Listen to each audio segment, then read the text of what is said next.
আমরা সবাই জানি যে জিআই পণ্য হিসেবে ভোলা জেলায় মহিষের দুধের যে টক দই সেটি স্বীকৃতি পেয়েছে।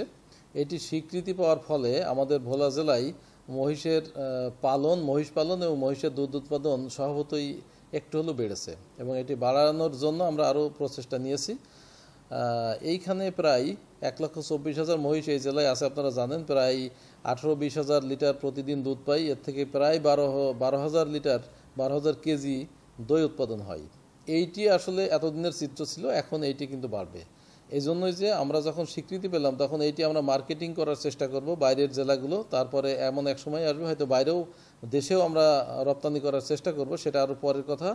এখন আমাদের ভোলার গণ্ডি ছেড়িয়ে আশেপাশের জেলাগুলোতে আমরা এইটা মার্কেটিং করার একটা চেষ্টা করতেছি।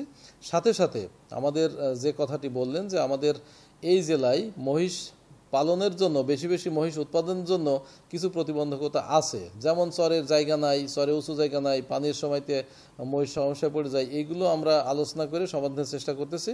এই খামারের সাথে প্রত্যেকটা খামারে প্রায় 15 জন 2 জন 3 জন 4 জন করে মানুষ কাজ করে। এই কাজ আরও বৃদ্ধি পাবে, তাদের কর্মসংস্থান হবে।